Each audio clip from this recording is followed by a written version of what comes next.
Hey everyone, my name is Michael G. Cagadas. I am the last reporter of Group 6. So my topic is all about global perspective on labor relations. So global perspective on labor relation is in different countries is lahi gyud ang labor practices. Mao nang ang HR sa multinational companies is kinahanglan nga sensitive sa rules o regulation sa matag lugar. So for example, sa Indonesia, ang labor unions is naapektuhan sa economic o political factors. So ang government support union nga SPSI kay limited ang ilang pwede ma-negotiate during collective bargaining.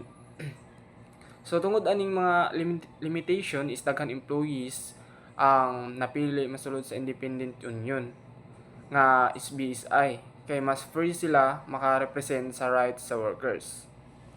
Next, Indonesia. In Indonesia, naay duha ka klase sa labor unions. Ang SBSI kay murag opposition unions, meaning sila ang mo-challenge sa mga violation sa government ug employers. Ilang goal kay mo protektahan nila ang workers' rights. So, pero ang problema, lisod sila motobo or malig-on kay ang government sila mismo ang daghan kayo regulation ug usahay repressive sila. So, bisag nag-try sila mo fight for workers, gipugngan gyapon sila sa state.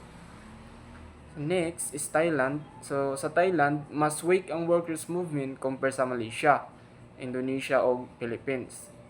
Reason ani kay strong kayo ang military government and sila gud ang naik-control sa labor unions.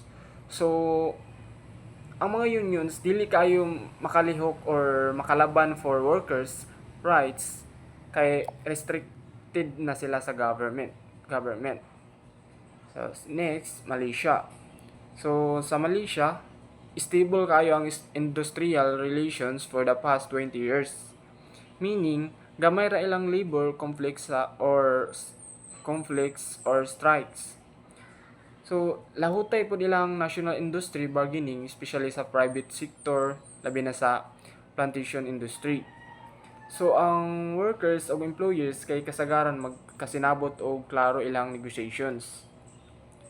Next, India. So, sa India, ang studies nagpakita nga nag-increase ang ilang workplace flexibility tungod sa new factoring technologies o small group activities. Daghang companies nag-shift sa mas flexible nga work style.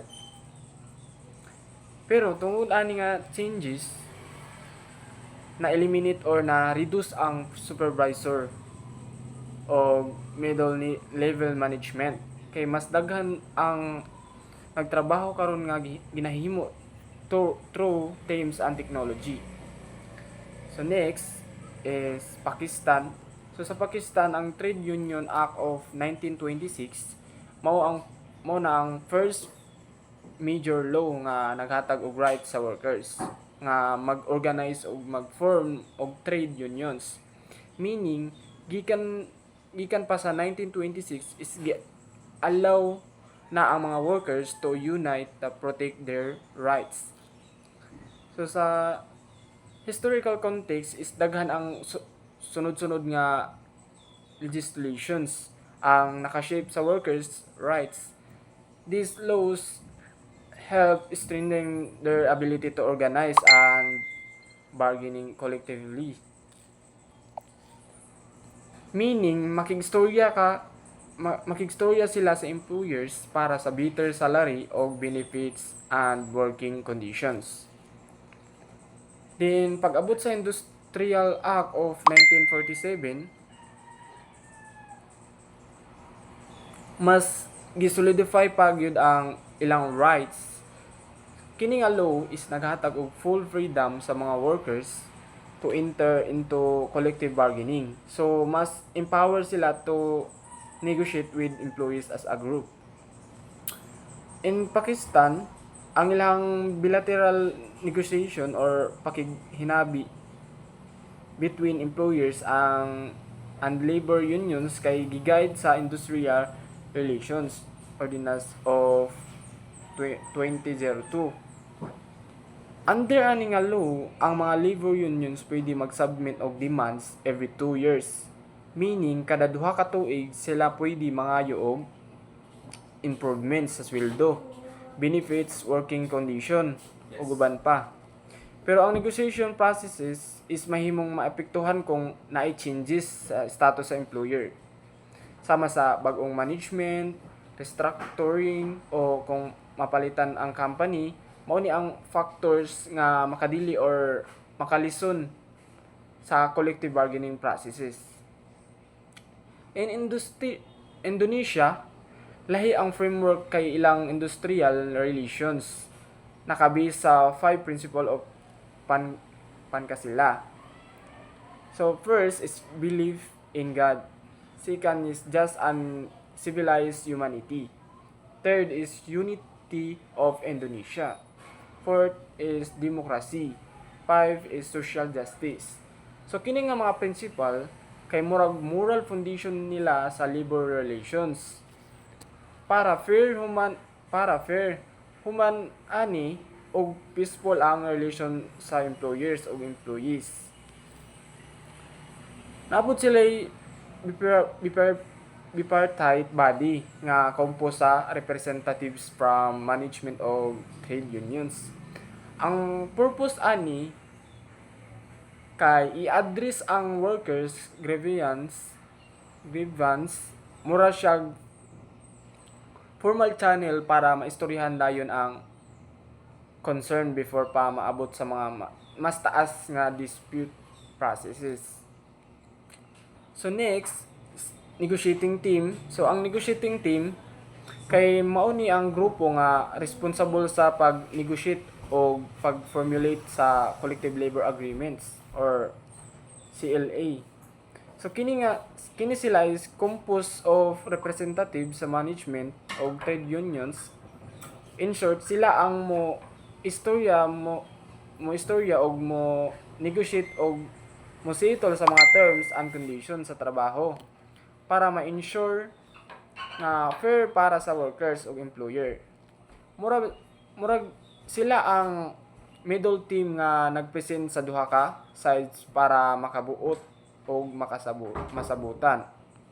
So sa tripartite bodies, ang tripartite bodies kay groups nga gi-establish sa national, regional o sectoral levels. So morning tulo ka parties ang appeal. So first, employee, trade unions or workers, and government. So ang main factions nila kay ang pagpangita og consensus or common agreement related to industrial and labor relations. So sila ang motabang para ma-solve ang conflicts, ma-improve ang labor policies o ma-ensure nga ang relationship sa employers or employees o government kay smooth o fair. So in simple terms, ang negotiating team is mohandle sa direct nga negotiation sa collective labor agreements. Ang tripartite bodies is mo serve as bigger discussion groups nga mo-align og discussion para sa kaayuhan sa labor sector sa tibuok country. Then ang US labor law kay nakabase sa tulo ka federal laws. So first is National Labor Relations Act. Kaduha, Labor Management Relations. Kadulo, Labor Management Reporting and Disclosure Act. So ang pinakauna o pinaka-importanting balaod ani kay ang National Labor Relations Act nga gitawag pod og Wagner Act. Kini nga balaod is gihimo para i-encourage ang pagtubo sa trade unions. Pasabot ani gusto sa government nga suportaan ang mga workers para makapurma sila og unions ug maka-negotiations sa mga employers about sa ilang rights, benefits ug working condition. So in short, ang US labor law nag-set og rule para fair ang relationship sa worker o employers. O para protektado ang katungod sa mga empleyado nga mo-organize og mo-join og unions. So next is globalization impact. So ang globalization tends to weaken national trade unions movement kay ang employers usahay mo trade sa relocating operation to other countries. Mao ning hinungdan nga ang unions mahimong less powerful. So next is transnational cooperation. So naay need for coordination of collective bargaining across national borders. Transnational cooperation makatabang overcome conflict tali sa multinational corporation of labor. So regional trade agreements is mga regional trade agreements like the European Union or EU, NAFTA, Mercosur o APEC are relevant sa pagtabang sa transnational cooperation. Sa APEC is importante kaayo ang APEC para sa Pilipinas kay naghatag kini og oportunidad sa international trade og cooperation. Ki-review sa International Confederation of Free Trade Unions or ICFTU ang agenda sa APEC para masigurado nga maapil ang interes sa workers. So sa European Social Dialogue, sa Europe is naay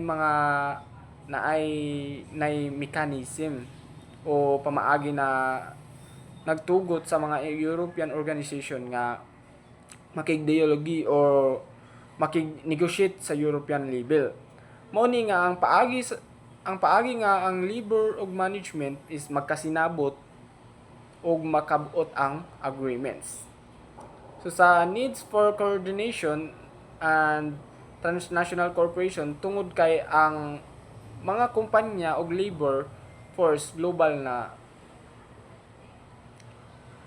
kinahanglan nga coordinate ang collective bargaining across national borders. Ang transnational cooperation mahimong solusyon ani. So sa transnational coordination in Europe, sa Europe is gi-organize nga importante nga transnational coordination sa collective bargaining. Ang mga trade union is representative gikan sa laing countries is magsilbi nga observers para makakuha og impormasyon og mag-share og best practices. Mao ra to ako, ma'am. Thank you.